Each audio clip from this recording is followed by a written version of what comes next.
वही कुठे आहे? अरे ठीक आहे, तुझ्या बाजूला तर झोपली आहे ती.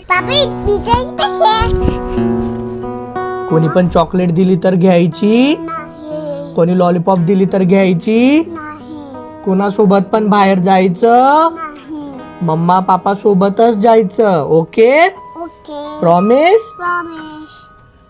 थँक्यू. चल मी येतो आणि तू हिच्यावर लक्ष ठेव.